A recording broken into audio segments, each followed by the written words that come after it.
ओम श्री गणेशाय नमः। मैं हूँ वामिका और आप सभी का हमारे चैनल आध्यात्मिक सागर में बहुत बहुत स्वागत है। आप सभी का दिन शुभ हो, मंगलमय हो और भगवान गणेश जी की कृपा आप पर और आपके पूरे परिवार पर सदा बनी रहे। आज आप सुनेंगे पौष मास महात्म्य का अध्याय 5। इससे पहले के अध्याय में आपने भगवान गणेश जी का और शनि भगवान की कथा का वर्णन सुना था। अब सुनिए आगे की कथा। नारद जी ने कहा, प्रभु गणेश जी के स्तोत्र तथा उनके मनोहर पूजन को तो मैंने सुन लिया, अब मुझे जन्म मृत्यु के चक्र से छुड़ाने वाले कवच के सुनने की इच्छा है। तब भगवान श्री नारायण ने कहा, नारद, उस देव सभा के मध्य जब गणेश जी की पूजा समाप्त हुई, तब शनैश्चर ने सबके तारक जगत गुरु विष्णु से कहा। शनैश्चर बोले, वेद वेत्ताओं में श्रेष्ठ भगवान, संपूर्ण दुखों के विनाश और दुख की पूर्णतया शांति के लिए विघ्नहर्ता गणेश के कवच का वर्णन कीजिए। प्रभु, हमारा माया शक्ति के साथ विवाद हो गया है, अतः उस विघ्न के प्रशमन के लिए मैं उस कवच को धारण करूंगा। तदंतर भगवान विष्णु ने कवच की गोपनीयता और महिमा बताते हुए कहा, सूर्य नंदन, 10 लाख जप करने से कवच सिद्ध हो जाता है। जो मनुष्य कवच सिद्ध कर लेता है वह मृत्यु को जीतने में समर्थ हो जाता है। सिद्ध कवच वाला मनुष्य उसके ग्रहण मात्र से भूतल पर वाग्मी, चिरंजीवी, सर्वत्र विजयी और पूज्य हो जाता है। इस माला मंत्र को तथा इस पुण्य कवच को धारण करने वाले मनुष्यों के सारे पाप निश्चय ही नष्ट हो जाते हैं। भूत, प्रेत, पिशाच, डाकिनी, ब्रह्म राक्षस, योगिनी, बेताल आदि बालग्रह, ग्रह और क्षेत्रपाल आदि कवच के शब्द मात्र के श्रवण से भयभीत होकर भाग खड़े होते हैं। जैसे गरुड़ के निकट सर्प नहीं जाते, उसी तरह कवचधारी पुरुषों के सन्निकट आदि अर्थात मानसिक रोग, व्याधि अर्थात शारीरिक रोग और भयदायक शोक नहीं फटकते। इसे अपने सरल स्वभाव वाले गुरु भक्त शिष्य को ही बताना चाहिए। शनैश्चर इस संसार मोहन नामक कवच के प्रजापति ऋषि हैं, बृहति छंद हैं और स्वयं लंबोदर गणेश देवता हैं। धर्म, अर्थ, काम और मोक्ष में इसका विनियोग कहा गया है। मुने, यह संपूर्ण कवचों का सारभूत है। ओम गम होम श्री गणेशाय स्वाहा। यह मेरे मस्तक की रक्षा करे। 32 अक्षरों वाला मंत्र सदा मेरे ललाट को बचाए। ओम ह्रीम क्लीम श्रीम गम, यह निरंतर मेरे नेत्रों की रक्षा करे। विघ्नेश भूतल पर सदा मेरे तालू की रक्षा करें। ओम ह्रीम श्रीम क्लीम, यह निरंतर मेरी नासिका की रक्षा करे। ओम गौम गम शूर्पकर्णाय स्वाहा, यह मेरे होठ को सुरक्षित रखे। षोडशाक्षर मंत्र मेरे दांत, तालू और जीभ को बचाए। ओम लम श्रीम लंबोदराय स्वाहा, सदा गंडस्थल की रक्षा करे। ओम क्लीम ह्रीम विघ्ननाशाय स्वाहा, सदा कानों की रक्षा करे। ओम श्रीम गम गजाननाय स्वाहा, सदा कंधों की रक्षा करे। ओम ह्रीम विनायकाय स्वाहा, सदा पृष्ठ भाग की रक्षा करे। ओम क्लीम ह्रीम कंकाल की और गम वक्ष स्थल की रक्षा करे। विघ्न निहंता हाथ, पैर और सर्वांग को सुरक्षित रखे। पूर्व दिशा में लंबोदर और अग्नि कोण में विघ्न नायक रक्षा करे। दक्षिण में विघ्नेश और नेतृत्व कोण में गजानन रक्षा करें। पश्चिम में पार्वती पुत्र, वायव्य कोण में शंकरात्मज, उत्तर में परिपूर्णतम श्री कृष्ण का अंश, ईशान कोण में एकदंत और ऊर्ध्व भाग में हेरंब रक्षा करें। अधो भाग में सर्व पूज्य गणाधिप सब ओर से मेरी रक्षा करें। शयन और जागरण काल में योगियों के गुरु मेरा पालन करें। वत्स, इस प्रकार जो संपूर्ण मंत्र समूहों का विग्रह स्वरूप है, उस परम अद्भुत संसार मोहन नामक कवच का तुमसे वर्णन कर दिया। सूर्य नंदन, इसे प्राचीन काल में गोलोक के वृंदावन में रास मंडल के अवसर पर श्री कृष्ण ने मुझ विनीत को दिया था, वही मैंने तुम्हें प्रदान किया है। तुम इसे जिस किसी को मत दे डालना, यह परम श्रेष्ठ, सर्व पूज्य और संपूर्ण संकटों से उबारने वाला है। जो मनुष्य विधि पूर्वक गुरु की अभ्यर्चना करके इस कवच को गले में अथवा दाई भुजा पर धारण करता है, वह निसंदेह विष्णु ही है। ग्रहेंद्र, हजारों अश्वमेध और सैकड़ों वाजपेयी यज्ञ इस कवच की 16वीं कला की समानता नहीं कर सकते। जो मनुष्य इस कवच को जाने बिना शंकर सुवन श्री गणेश की भक्ति करता है, उसके लिए 100 लाख जपने पर भी मंत्र सिद्धिदायक नहीं होता। इस प्रकार सूर्य पुत्र शनैश्चर को यह कवच प्रदान करके सुरेश्वर विष्णु मौन हो गए। तब समीप में स्थित परमानंद में निमग्न हुए देवताओं ने कहा, तदंतर पहले शंकर का शुक्र पृथ्वी पर गिरने से कार्तिकेय के उत्पन्न होने की बात आई थी। उसी के संबंध में बात छिड़ने पर श्री धर्म ने कहा, भगवान, प्रकोप के कारण रति से उठते हुए शंकर जी का वह शुक्र भूतल पर गिरा था, यह मुझे ज्ञात है। भूमि ने कहा, ब्राह्मण, उस शुक्र का वहन करना अत्यंत कठिन था, इसलिए जब मैं उसका भार सहन न कर सकी तब मैंने उसे अग्नि में डाल दिया, अतः मुझ अबला को क्षमा कीजिए। अग्नि ने कहा, जगन्नाथ, मैंने भी उस शुक्र का भार उठाने में असमर्थ होकर उसे सरकंडों के वन में फेंक दिया। भला दुर्बल का पुरुषार्थ ही क्या और उसका यश ही कैसा। वायु ने कहा, स्वर्ण रेखा नदी के तट पर सरकंडों में गिरा हुआ वह शुक्र तुरंत ही अत्यंत सुंदर बालक हो गया। श्री सूर्य ने कहा, भगवान, काल चक्र से प्रेरित हुआ मैं उस रोते हुए बालक को देखकर अस्ताचल की ओर चला गया, क्योंकि मैं रात में ठहरने के लिए असमर्थ हूँ। चंद्रमा ने कहा, विष्णु, उसी समय कृतिकाओं का समुदाय बद्रिकाश्रम से आ रहा था। उन्होंने उस रुदन करते हुए बालक को देखा और उसे उठाकर वे अपने भवन को चली गईं। जल ने कहा, प्रभु, कृतिकाओं ने उस रोते हुए शिशु को अपने घर लाकर और उसके भूखे होने पर कृतिकाओं ने स्वयं अपना स्तनपान कराकर उसे बड़ा किया। वह शिव पुत्र सूर्य से भी अधिक प्रभावशाली था। दोनों संध्याओं ने कहा, भगवान, इस समय वह बालक 6 कृतिकाओं का पोष्य पुत्र है। उन्होंने स्वयं ही प्रेम पूर्वक उसका कार्तिकेय ऐसा नाम रखा है। रात्रि ने कहा, प्रभु, वे कृतिकाएं उस बालक को आंखों से ओझल नहीं करती हैं। उनके लिए वह प्राणों से भी बढ़कर प्रेम पात्र है, क्योंकि जो पालन करने वाला होता है उसी का वह पुत्र कहलाता है। दिन ने कहा, देव, जो वस्तुएं त्रिलोकी में दुर्लभ हैं और अपने स्वाद के लिए प्रशंसित है, उन्हीं को वे उस बालक को खिलाती हैं। जब उस सभा में उन सब लोगों ने प्रसन्न मन से श्री हरि से यों कहा, तब उनके उस कथन को सुनकर मधुसूदन संतुष्ट हो गए। पुत्र का पूरा समाचार पाकर पार्वती का मन हर्ष से खिल उठा। उन्होंने ब्राह्मणों को करोड़ों रत्न, बहुत सा धन और विभिन्न प्रकार के सभी वस्त्र दिए। इसके बाद लक्ष्मी जी, सरस्वती जी, सावित्री जी, मैना आदि सभी महिलाओं ने तथा विष्णु जी आदि सभी देवताओं ने ब्राह्मणों को धन दिया। श्री नारायण कहते हैं, मुनि, पुत्र का समाचार मिल जाने पर जब विष्णु, देवगण, मुनि समुदाय और पर्वतों ने पार्वती सहित शंकर को प्रेरित किया, तब उन्होंने लाखों क्षेत्रपाल, भूत, बेताल, यक्ष, कुष्मांड, ब्रह्म राक्षस, डाकिनी, योगिनी और भैरवों के साथ महान बल पराक्रम संपन्न वीरभद्र, नंदीश्वर, महाकाल, वज्रदंत, भगंदर, दधिमुख आदि दूतों को, जो धधकती हुई आग की लपट के समान उद्दीप्त हो रहे थे, उन्हें भेजा।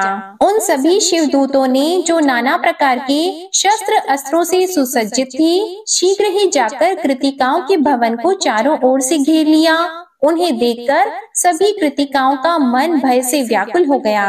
तब वे ब्रह्म तेज से उद्दीप्त होते हुए कार्तिकेय के पास जाकर कहने लगी। कृतिकाओं ने कहा, बेटा कार्तिकेय, असंख्यों कराल सेनाओं ने भवन को चारों ओर से घेर लिया है और हमें पता भी नहीं है कि यह किसकी है। तब कार्तिकेय बोले, माताओं, आप लोगों का भय दूर हो जाना चाहिए। मेरे रहते आपको भय कैसा। यह कर्म भोग दुर्निवार्य है, इसे कौन हटा सकता है। इसी बीच सेनापति नंदिकेश्वर भी वहां कार्तिकेय के समक्ष उपस्थित हुए और कृतिकाओं से बोले। नंदिकेश्वर ने कहा, भ्राता, संहारकर्ता सुरश्रेष्ठ शंकर और माता पार्वती द्वारा भेजे गए शुभ समाचार को मुझसे श्रवण करो। कैलाश पर्वत पर गणेश के मांगलिक जन्मोत्सव के अवसर पर सभा में ब्रह्मा, विष्णु और शिव आदि सभी देवता उपस्थित हैं। वहां गिरिराज किशोरी ने जगत का पालन करने वाले विष्णु को संबोधित करके उनसे तुम्हारे अन्वेषण के लिए कहा। तब विष्णु ने तुम्हारी प्राप्ति के निमित्त एक एक कर उन सभी देवों से पूछा। उनमें से प्रत्येक ने यथोचित उत्तर भी दिया। उन्हीं में धर्म अधर्म के साक्षी धर्म आदि सभी देवताओं ने परमेश्वर को तुम्हारे यहाँ कृतिकाओं के भवन में रहने की सूचना दी। प्राचीन काल में शिव पार्वती का जो एकांत क्रीड़ा हुई थी, उसमें देवताओं द्वारा देखे जाने पर शंभु का शुक्र भूतल पर गिर पड़ा था। भूमि ने उस शुक्र को अग्नि में और अग्नि ने उसे सरकंडों के वन में फेंक दिया। वहां से इन कृतिकाओं ने तुम्हें पाया है। अब तुम अपने घर चलो, वहां तुम्हें संपूर्ण शस्त्र अस्त्रों की प्राप्ति होगी। विष्णु देवताओं को साथ लेकर तुम्हारा अभिषेक करेंगे और तब तुम तारकासुर का वध करोगे। तुम विश्व संहर्ता शंकर के पुत्र हो, अतः ये कृतिकाएं तुम्हें उसी तरह नहीं छिपा सकती जैसे शुष्क वृक्ष अपने कोटर में अग्नि को गुप्त नहीं रख सकता।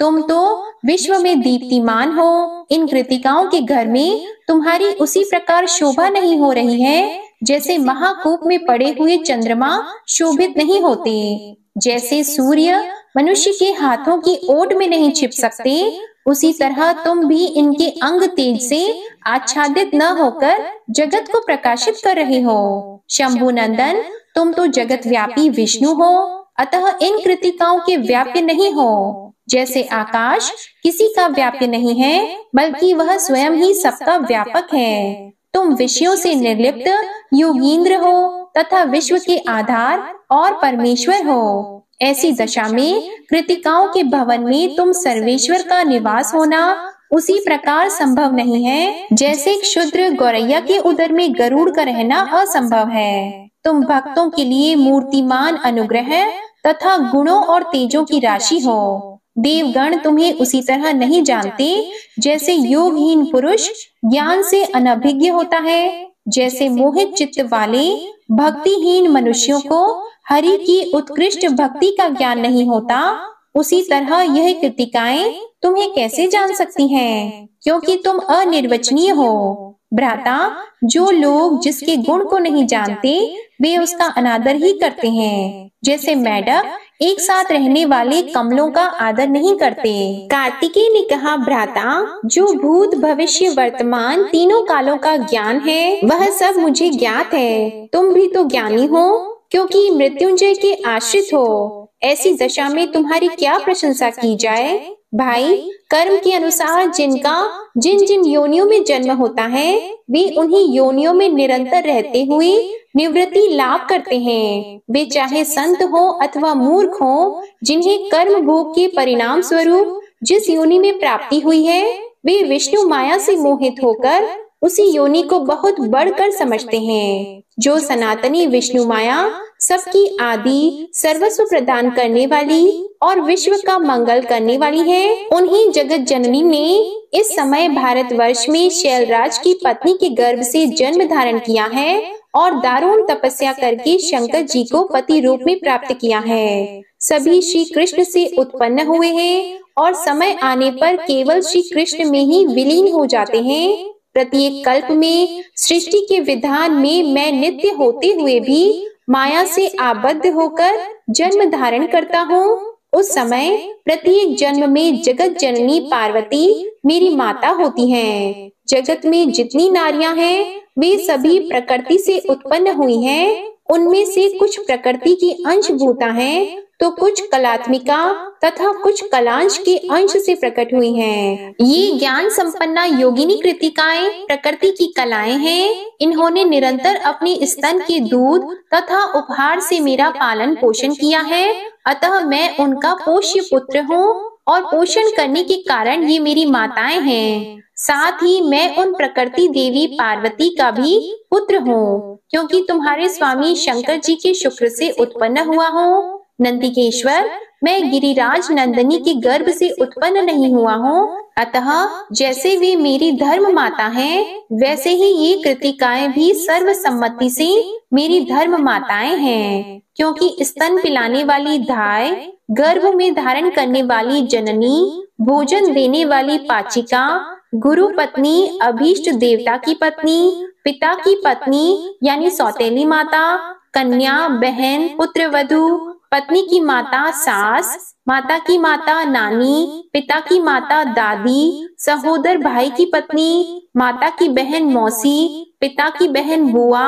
तथा मामी, ये 16 मनुष्यों की वेद विहित माताएं कहलाती हैं। ये कृतिकाएं संपूर्ण सिद्धियों की ज्ञाता, परम ऐश्वर्य संपन्न और तीनों लोकों में पूजित हैं। ये क्षुद्र नहीं है, बल्कि ब्रह्मा की कन्याएं हैं। आप भी सत्व संपन्न तथा शंभु के पुत्र के समान हो और विष्णु ने ही आपको भेजा है, अतः चलो मैं आपके साथ चलता हूँ, वहाँ देव समुदाय का दर्शन करूँगा।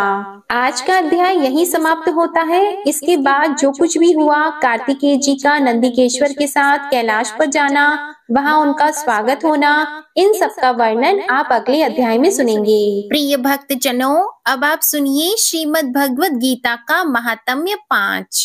भगवान श्री हरि देवी लक्ष्मी से कहते हैं, हे देवी, अब सब लोगों द्वारा सम्मानित 5वें अध्याय का महात्म्य संक्षेप में बताता हूँ, सावधान होकर सुनो।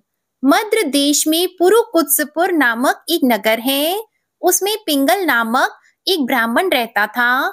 वह वेद पाठी ब्राह्मणों के विख्यात वंश में, जो सर्वदा निष्कलंक था, वहां उत्पन्न हुआ था, किंतु अपने कुल के लिए उचित वेद शास्त्रों के स्वाध्याय को छोड़कर ढोल बजाते हुए उसने नाच गान में मन लगाया। गीत, नृत्य और बाजा बजाने की कला में परिश्रम करके पिंगल ने बड़ी प्रसिद्धि प्राप्त कर ली और उसी से उसका राजभवन में भी प्रवेश हो गया। अब वह राजा के साथ रहने लगा। स्त्रियों के सिवा और कहीं उसका मन नहीं लगता था। धीरे धीरे अभिमान बढ़ जाने से उच्च श्रृंखल होकर वह एकांत में राजा से दूसरों के दोष बतलाने लगा। पिंगल की एक स्त्री थी जिसका नाम था अरुणा। वह नीच कुल में उत्पन्न हुई थी और कामी पुरुषों के साथ विहार करने की इच्छा से सदा उन्हीं की खोज में घूमा करती थी। उसने पति को अपने मार्ग का कंटक समझकर एक दिन आधी रात में घर के भीतर ही उसका सिर काटकर मार डाला और उसकी लाश को जमीन में गाड़ दिया। इस प्रकार प्राणों से वियुक्त होने पर वह यमलोक पहुंचा और भीषण नरकों का उपभोग करके निर्जन वन में गिद्ध हुआ। अरुणा भी भगंदर रोग से अपने सुंदर शरीर को त्याग कर घोर नरक भोगने के पश्चात उसी वन में शुकी हुई। एक दिन वह दाना चुगने की इच्छा से इधर उधर फुदक रही थी। इतने में ही उस गिद्ध ने पूर्व जन्म के वैर का स्मरण करके उसे अपने तीखे नखों से फाड़ डाला। शुकी घायल होकर पानी से भरी हुई मनुष्य की खोपड़ी में गिरी। गिद्ध पुनः उसकी ओर झपटा। इतने में ही जाल फैलाने वाले बहेलियों ने उसे भी बाणों का निशाना बनाया। उसकी पूर्व जन्म की पत्नी शुकी उस खोपड़ी के जल में डूबकर प्राण त्याग चुकी थी। फिर वह क्रूर पक्षी भी उसी में गिरकर डूब गया। तब यमराज के दूत उन दोनों को यमराज के लोक में ले गए। वहां अपने पूर्वकृत पाप कर्म को याद करके दोनों ही भयभीत हो रहे थे। इसके बाद जब यमराज ने उनके घृणित कर्मों को देखा, तब उन्हें मालूम हुआ कि मृत्यु के समय अचानक खोपड़ी के जल में स्नान करने से इन दोनों का पाप नष्ट हो चुका है। तब उन्होंने उन दोनों को मनोवांछित लोक में जाने की आज्ञा दी। यह सुनकर अपने पाप को याद करते हुए वे दोनों बड़े विस्मय में पड़े और पास जाकर धर्मराज के चरणों में प्रणाम करके पूछने लगे, भगवान, हम दोनों ने पूर्व जन्म में अत्यंत घृणित पाप का संचय किया है, फिर हमें मनोवांछित लोकों में भेजने का क्या कारण है, बताइए। तब यमराज ने कहा, गंगा के किनारे वट नामक एक उत्तम ब्रह्म ज्ञानी रहते थे। वे एकांतवासी, ममता रहित, शांत, विरक्त और किसी से भी द्वेष न रखने वाले थे। प्रतिदिन गीता के 5वें अध्याय का जप करना उनका सदा का नियम था। 5वें अध्याय को श्रवण कर लेने पर महापापी पुरुष भी सनातन ब्रह्मा का ज्ञान प्राप्त कर लेता है। उसी पुण्य के प्रभाव से शुद्ध चित्त होकर उन्होंने अपने शरीर का परित्याग किया था। गीता के पाठ से जिनका शरीर निर्मल हो गया था, जो आत्मज्ञान प्राप्त कर चुके थे, उन्हीं महात्मा की खोपड़ी का जल पाकर तुम दोनों पवित्र हो गए हो। अतः अब तुम दोनों मनोवांछित लोकों को जाओ, क्योंकि गीता के 5वें अध्याय के महात्म्य से तुम दोनों शुद्ध हो गए हो। श्री भगवान कहते हैं, सबके प्रति समान भाव रखने वाले धर्मराज के द्वारा इस प्रकार समझाए जाने पर दोनों बहुत प्रसन्न हुए और विमान पर बैठकर वैकुंठ धाम को चले गए। हरे कृष्णा। अब आप सुनिए श्रीमद् भगवत गीता का अध्याय 5। अर्जुन ने भगवान श्री कृष्ण से कहा, हे श्री कृष्ण, पहले आप मुझसे कर्म त्यागने के लिए कहते हैं और फिर भक्ति पूर्वक कर्म करने का आदेश देते हैं। क्या आप अब कृपा करके निश्चित रूप से मुझे बताएंगे कि इन दोनों में से कौन अधिक लाभप्रद है? तब भगवान ने कहा, मुक्ति के लिए तो कर्म का परित्याग तथा भक्तिमय कर्म दोनों ही उत्तम हैं, किंतु इन दोनों में से कर्म के परित्याग से भक्ति युक्त कर्म श्रेष्ठ है। जो पुरुष न तो कर्म फलों से घृणा करता है और न कर्म फल की इच्छा करता है, वह नित्य सन्यासी जाना जाता है। हे महाबाहु अर्जुन, ऐसा मनुष्य समस्त द्वंद्वों से रहित होकर भव बंधन को पार करके पूर्णतया मुक्त हो जाता है। अज्ञानी ही भक्ति को भौतिक जगत के विश्लेषणात्मक अध्ययन से अलग कहते हैं। जो वस्तुतः ज्ञानी है, वे कहते हैं कि जो इनमें से किसी भी एक मार्ग का भली भांति अनुसरण करता है, वह दोनों के फल को प्राप्त कर लेता है। जो यह जानता है कि विश्लेषणात्मक अध्ययन द्वारा प्राप्य स्थान भक्ति द्वारा भी प्राप्त किया जा सकता है, और इस तरह जो सांख्य योग तथा भक्ति योग को एक समान देखता है, वही वस्तुओं को यथा रूप में देखता है। भक्ति में लगे बिना केवल समस्त कर्मों का परित्याग करने से कोई सुखी नहीं बन सकता, परंतु भक्ति में लगा हुआ विचारवान व्यक्ति शीघ्र ही परमेश्वर को प्राप्त कर लेता है।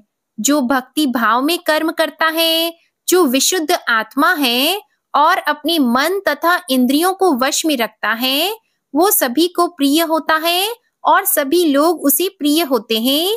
ऐसा व्यक्ति कर्म करता हुआ भी कभी नहीं बंधता। दिव्य भावनामृत युक्त पुरुष देखते, सुनते, स्पर्श करते, सूंघते, खाते, चलते फिरते, सोते तथा सांस लेते हुए भी अपने अंतर में सदैव यही जानता रहता है कि वास्तव में वह कुछ भी नहीं करता। बोलते, त्यागते, ग्रहण करते या आंख खोलते बंद करते हुए भी वह यह जानता रहता है कि भौतिक इंद्रियां अपने अपने विषयों में प्रवृत्त है और वह इन सबसे अलग है। जो व्यक्ति कर्म फलों को परमेश्वर को समर्पित करके आसक्ति रहित होकर अपना कर्म करता है, वह पाप कर्मों से उसी प्रकार अप्रभावित रहता है जिस प्रकार कमल पत्र जल से अस्पृश्य रहता है। योगी जन आसक्ति रहित होकर शरीर, मन, बुद्धि तथा इंद्रियों के द्वारा भी केवल शुद्धि के लिए कर्म करते हैं। निश्चल भक्त शुद्ध शांति प्राप्त करता है, क्योंकि वह समस्त कर्म फल मुझे अर्पित कर देता है। किंतु जो व्यक्ति भगवान से युक्त नहीं है और जो अपने श्रम का फल कामी है, वह बंध जाता है। जब देहधारी जीवात्मा अपनी प्रकृति को वश में कर लेता है और मन से समस्त कर्मों का परित्याग कर देता है, तब वह 9 द्वारों वाले नगर अर्थात भौतिक शरीर में बिना कुछ किए कराए सुख पूर्वक रहता है। शरीर रूपी नगर का स्वामी देहधारी जीवात्मा न तो कर्म का सृजन करता है, न लोगों को कर्म करने के लिए प्रेरित करता है, न ही कर्म फल की रचना करता है। यह सब तो प्रकृति के गुणों द्वारा ही किया जाता है। परमेश्वर न तो किसी के पापों को ग्रहण करता है, न पुण्यों को, किंतु सारे देहधारी जीव उस अज्ञान के कारण मोहग्रस्त रहते हैं जो उनके वास्तविक ज्ञान को आच्छादित किए रहता है। किंतु जब कोई उस ज्ञान से प्रबुद्ध होता है जिससे अविद्या का विनाश होता है, तो उसके ज्ञान से सब कुछ उसी तरह प्रकट हो जाता है जैसे दिन में सूर्य से सारी वस्तुएं प्रकाशित हो जाती हैं। जब मनुष्य की बुद्धि, मन, श्रद्धा तथा शरण सब कुछ भगवान में स्थिर हो जाते हैं, तभी वह पूर्ण ज्ञान द्वारा समस्त कल्मश से शुद्ध होता है और मुक्ति के पथ पर अग्रसर होता है। विनम्र साधु पुरुष अपने वास्तविक ज्ञान के कारण एक विद्वान तथा विनीत ब्राह्मण, गाय, हाथी, कुत्ता तथा चांडाल को समान दृष्टि से देखते हैं। जिनके मन एकत्व तथा समता में स्थित हैं, उन्होंने जन्म तथा मृत्यु के बंधनों को पहले ही जीत लिया है। वे ब्रह्मा के समान निर्दोष हैं और सदा ब्रह्मा में ही स्थित रहते हैं। जो न तो प्रिय वस्तु को पाकर हर्षित होता है और न अप्रिय को पाकर विचलित होता है, जो स्थिर बुद्धि है, जो मोह रहित और भगवत विद्या को जानने वाला है, वह पहले से ही ब्रह्मा में स्थित रहता है। ऐसा मुक्त पुरुष भौतिक इंद्रिय सुख की ओर आकृष्ट नहीं होता, अपितु सदैव समाधि में रहकर अपने अंतर में आनंद का अनुभव करता है। इस प्रकार स्वरूप सिद्ध व्यक्ति पर ब्रह्मा में एकाग्रचित होने के कारण असीम सुख भोगता है। बुद्धिमान मनुष्य दुख के कारणों में भाग नहीं लेता, जो कि भौतिक इंद्रियों के संसर्ग से उत्पन्न होते हैं। हे कुंती पुत्र, ऐसे भोगों का आदि और अंत होता है, अतः चतुर व्यक्ति उनमें आनंद नहीं लेता। यदि इस शरीर को त्यागने के पूर्व कोई मनुष्य इंद्रियों के वेगों को सहन करने तथा इच्छा एवं क्रोध के वेग को रोकने में समर्थ होता है, तो वह इस संसार में सुखी रह सकता है। जो अंतःकरण में सुख का अनुभव करता है, जो कर्मठ है और अंतःकरण में ही रमण करता है तथा जिसका लक्ष्य अंतर्मुखी होता है, वह सचमुच पूर्ण योगी है। वह पर ब्रह्मा में मुक्त पाता है और अंततोगत्वा ब्रह्मा को ही प्राप्त होता है। जो लोग संशय से उत्पन्न होने वाले द्वैत से परे हैं, जिनके मन आत्म साक्षात्कार में रत हैं, जो समस्त जीवों के कल्याण कार्य में सदैव व्यस्त रहते हैं और जो समस्त पापों से रहित हैं, वे ब्रह्म निर्वाण अर्थात मुक्ति को प्राप्त हो जाते हैं। जो क्रोध तथा समस्त भौतिक इच्छाओं से रहित हैं, जो स्वरूप सिद्ध आत्म संयमी और संसिद्धि के लिए निरंतर प्रयास करते हैं, उनकी मुक्ति निकट भविष्य में सुनिश्चित है। समस्त इंद्रिय विषयों को बाहर करके, दृष्टि को भौहों के मध्य में केंद्रित करके, प्राण तथा अपान वायु को नथुनों के भीतर रोककर और इस तरह मन, इंद्रियों तथा बुद्धि को वश में करके जो मोक्ष को लक्ष्य बनाता है, वह योगी इच्छा, भय तथा क्रोध से रहित हो जाता है। जो निरंतर इस अवस्था में रहता है, वह अवश्य ही मुक्त है।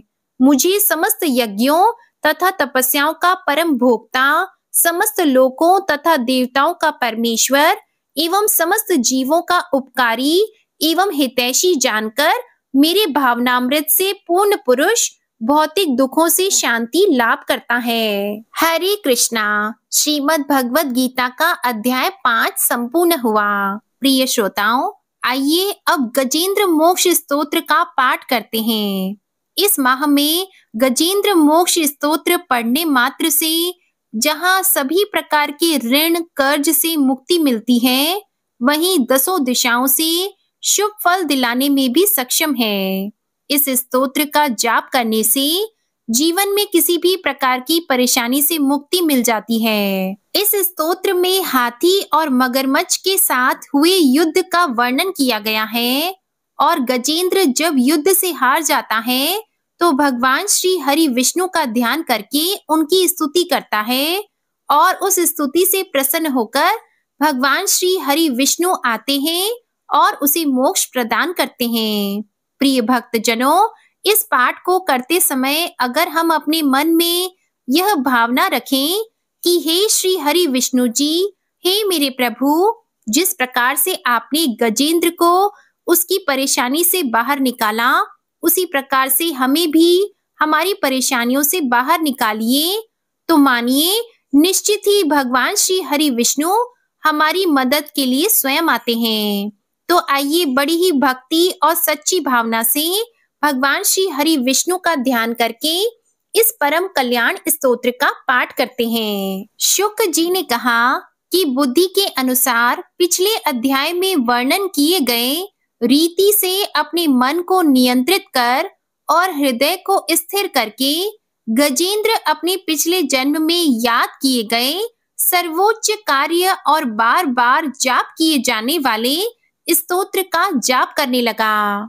गजेंद्र ने मन ही मन श्री हरि विष्णु को ध्यान करते हुए कहा कि जिनके प्रवेश करने से शरीर और मस्तिष्क चेतन की तरह व्यवहार करने लगते हैं, ओम द्वारा लक्षित और पूरे शरीर में प्रकृति और पुरुष के रूप में प्रवेश करने वाले उस सर्वशक्तिमान देवता का मैं मन ही मन स्मरण करता हूँ, जिनके सहारे ये पूरा संसार टिका हुआ है, जिनसे ये संसार अवतरित हुआ है, जिन्होंने प्रकृति की रचना की है और जो खुद उसके रूप में प्रकट हैं, लेकिन इसके बावजूद भी वो इस दुनिया से सर्वोपरि और श्रेष्ठ हैं। ऐसे अपने आप और बिना किसी कारण के भगवान की मैं शरण में जाता हूँ।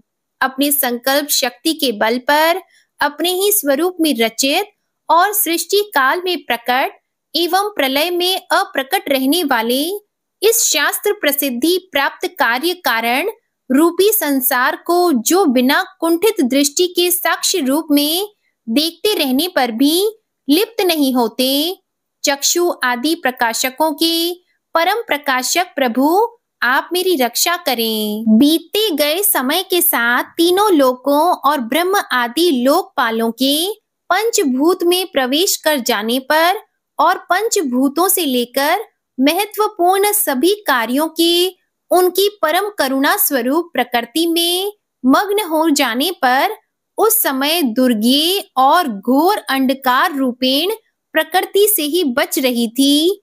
उस अंधकार से परे अपने परम धाम में जो सर्वव्यापी भगवान सभी दिशाओं में प्रकाशित होते रहते हैं, वो भगवान मेरी रक्षा करें।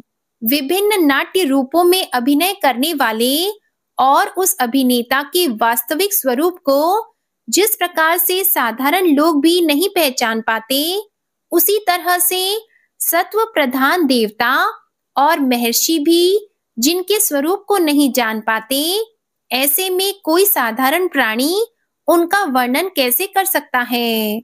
ऐसे दुर्गम चरित्र वाले भगवान मेरी रक्षा करें। अनेकों शक्ति से मुक्त सभी प्राणियों को आत्मबुद्धि प्रदान करने वाले, सबके बिना कारण हेत और अतिशय साधु स्वभाव ऋषि मुनि जन, जिनके परम स्वरूप को देखने की इच्छा के साथ वन में रहकर अखंड ब्रह्मचार्य तमाम अलौकिक व्रतों को नियमों के अनुसार पालन करते हैं, ऐसे प्रभु ही मेरी गति है।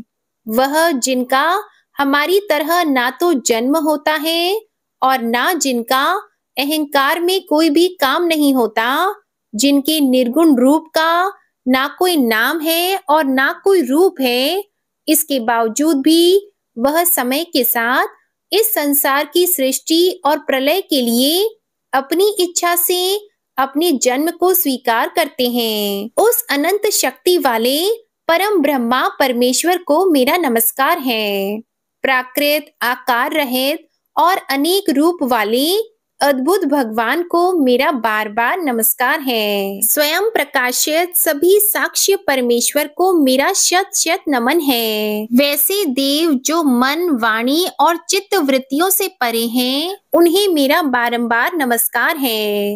विवेक से परिपूर्ण पुरुष के द्वारा सभी सत्व गुणों से परिपूर्ण निवृत्ति धर्म के आचरण से मिलने वाले योग्य मोक्ष सुख की अनुभूति रूपी भगवान को मेरा नमस्कार है। सभी गुणों के स्वीकार शांत रजोगुण को स्वीकार करके अत्यंत और तमोगुण को अपनाकर मूड से जाने जाने वाले बिना भेद के और हमेशा सद्भाव से ज्ञान धनी प्रभु को मेरा नमस्कार है। शरीर के इंद्रिय के समुदाय रूप सभी पिंडों के ज्ञाता सभी के स्वामी और साक्षी स्वरूप देव आपको मेरा नमस्कार है। सभी के अंतर्यामी प्रकृति के परम कारण लेकिन स्वयं बिना कारण भगवान को मेरा शत शत नमस्कार है। सभी इंद्रियों और सभी विषयों के जानकार सभी प्रतीतियों के कारण रूप संपूर्ण जड़ प्रपंच और सबकी मूलभूता अविद्या के द्वारा सूचित होने वाले और सभी विषयों में अविद्या रूप से भासने वाले भगवान को मेरा नमस्कार है। सबके कारण लेकिन स्वयं बिना कारण होने पर भी बिना किसी परिणाम के होने की वजह से अन्य कारणों से भी विलक्षण कारण आपको मेरा बार बार नमस्कार है। सभी वेदों और शास्त्रों के परम तात्पर्य मोक्ष रूपी और श्रेष्ठ पुरुषों की परम गति देवता को मेरा नमस्कार है। वह जो त्रिगुण रूपों में छिपी हुई ज्ञान रूपी अग्नि है वैसे गुणों में हलचल होने पर जिनके मन मस्तिष्क में संसार को रचने की वृत्ति उत्पन्न हो उठती हो और जो आत्मा तत्व की भावना के द्वारा विधि निषेध रूप शास्त्र से भी ऊपर उठे हो जो महाज्ञानी महात्माओं में स्वयं प्रकाशित हो रहे हो ऐसे भगवान को मेरा नमस्कार है। मेरे जैसे शरणागत पशु के समान जीवों की अविद्या रूप फांसी को पूर्ण रूप से काट देने वाले परम दयालु और दया दिखने में कभी भी आलस नहीं करने वाले भगवान को मेरा नमस्कार है। अपने अंश से सभी जीवों के मन में अंतर्यामी रूप से प्रकट होने वाले सर्वनियंता अनंत परमात्मा आपको मेरा नमस्कार है। जो शरीर पुत्र मित्र घर और संपत्ति सहित कुटुंबियों में अशक्त लोगों के द्वारा कठिनाई से मिलते हों और मुक्त पुरुषों के द्वारा अपने हृदय में निरंतर चिंतित ज्ञान स्वरूप सर्वसमर्थ परमेश्वर को मेरा नमस्कार है। वह जिन्हें धर्म अभिलषित भोग धन और मोक्ष की कामना से मनन करके लोग अपनी मनचाही इच्छा पूर्ण कर लेते हैं अपितु जिन्हें विभिन्न प्रकार के अयाचित भोग और अविनाशी पार्षद शरीर भी देते हैं वैसे अत्यंत दयालु प्रभु मुझे इस प्रकार के विपदा से हमेशा के लिए बाहर निकालें। वह जिनके एक से अधिक भक्त हैं जो मुख्य रूप से एकमात्र उसी भगवान की शरण में हैं जो धर्म अर्थ आदि किसी भी पदार्थ की अभिलाषा नहीं रखते हैं जो केवल उन्हीं के परम मंगलमय एवं अत्यंत विलक्षण चरित्र का गुणगान करते हुए उनके आनंदमय समुद्र में गोती लगाते रहते हैं उन अविनाशी सर्वव्यापी सर्वमान्य ब्रह्म आदि के भी नियामक अभक्तों के लिए भी हमेशा प्रकट होने वाले भक्ति योग द्वारा प्राप्त अत्यंत निकट होने पर भी माया के कारण अत्यंत दूर महसूस होने वाले इंद्रियों के द्वारा अगम्य और अत्यंत दुर्विज्ञेय अंतर रहित लेकिन सभी के आदि कारक और सभी तरफ से परिपूर्ण उस भगवान की मैं स्तुति करता हूँ। वो जो ब्रह्मा सहित सभी देवता चारों वेद समस्त चर और अचर जीव के नाम और आकृति भेद से जिनके अत्यंत क्षुद्र अंशों से रचित हैं जिस तरह से जलती हुई अग्नि की लपटें और सूरज की किरणें हर बार निकलती हैं और फिर से अपने कारण में लीन हो जाती है उसी प्रकार बुद्धि मस्तिष्क इंद्रियां और नाना योनियों के शरीर जिन सभी गुणों से प्राप्त शरीर जो स्वयं प्रकाश परमात्मा से अवतरित होकर फिर से उन्हीं में लीन हो जाता है। वह भगवान जो ना तो देवता है ना असुर ना मनुष्य और ना ही मनुष्य से नीचे किसी अन्य योनि के प्राणी ना ही वो स्त्री है, ना पुरुष, और ना ही नपुंसक, और ना ही वो कोई ऐसे जीव हैं जिनका इन तीनों ही श्रेणी में समावेश है। वो ना तो गुण है, ना कर्म है, वो ना ही कार्य है और ना ही कारण। इन सभी योनियों का निषेध होने पर जो बचता है वही उनका असली रूप है। ऐसे प्रभु मेरा उत्थान करने के लिए प्रकट हो। अब मैं इस मगरमच्छ के चंगुल से आजाद होने के बाद जीवित नहीं रहना चाहता। इसकी वजह यह है कि मैं सभी तरफ से अज्ञानता से ढके इस हाथी के शरीर का क्या करूं? मैं आत्मा के प्रकाश से ढक देने वाले अज्ञानता से युक्त इस हाथी के शरीर से मुक्त होना चाहता हूँ, जिसका काल क्रम से अपने नाश नहीं होता, बल्कि ईश्वर की दया और ज्ञान से उदय हो पाता है। इस प्रकार से मोक्ष के लिए लालायित संसार के रचयिता स्वयं संसार के रूप में प्रकट, लेकिन संसार से परे, संसार में एक खिलौने की तरह खेलने वाले, संसार में आत्म रूप से व्याप्त, अजन्मा, सर्वव्यापी एवं प्राप्य वस्तुओं में सर्वश्रेष्ठ श्री हरि का केवल स्मरण करता हूँ और उनकी शरण में जाता हूँ। वह जिन्होंने भगवत शक्ति रूपी योग के द्वारा कर्मों को जला डाला है, जिन्हें समस्त योगी ऋषि अपने योग के द्वारा अपनी शुद्ध हृदय में प्रकट देखते हैं, उन योगेश्वर भगवान को मेरा नमस्कार है। वह जिनके तिगुणे शक्तियों का राग, रूप, वेग और असहाय है, जो सभी इंद्रियों के विषय रूप में मौजूद हैं, वह जिनकी इंद्रियां समस्त विषयों में ही बसी रहती हैं, ऐसे लोग जिनको मार्ग मिलना भी असंभव नहीं है, वैसे शरणागत एवं अपार शक्तिशाली वाले भगवान आपको मेरा नमस्कार है। वह जिनकी अविद्या नाम के शक्ति के कार्य रूप से ढके हुए हैं, वह जिनके रूप को जीव समझ नहीं पाते, ऐसे अपार महिमा वाले भगवान की मैं शरण लेता हूँ। श्री शुकदेव जी कहते हैं कि वह जिसने पूर्व प्रकार से भगवान के भेद रहित सभी निराकार रूप का वर्णन किया था, उस गजराज के करीब जब ब्रह्मा जी साथ में अन्य कोई देवता नहीं आए, जो अपने विभिन्न प्रकार के विशेष विग्रह को ही अपना रूप मानते हैं, ऐसे में साक्षात विष्णु जी, जो सभी के आत्मा होने के कारण सभी देवताओं के रूप हैं, तब वहां प्रकट हुए।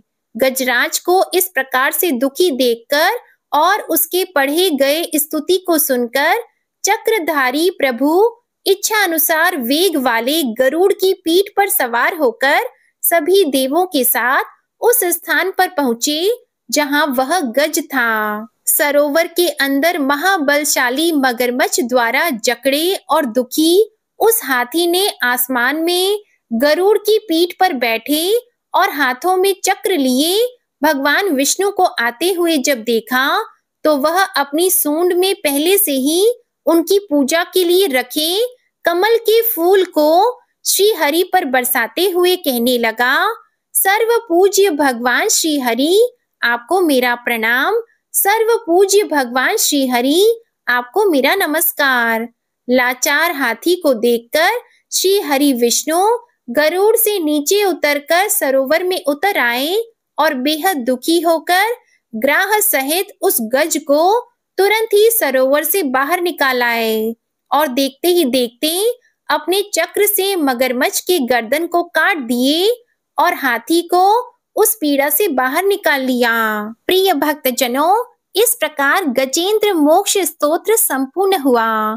प्रेम से बोलिए भगवान श्री हरि विष्णु जी की जय। जय माता लक्ष्मी जी, जय हो नारायण भगवान की। आज की कथा पसंद आए तो वीडियो को लाइक करके चैनल को जरूर सब्सक्राइब करिएगा और कमेंट में राधे कृष्ण भगवान की जय भी जरूर लिखिएगा।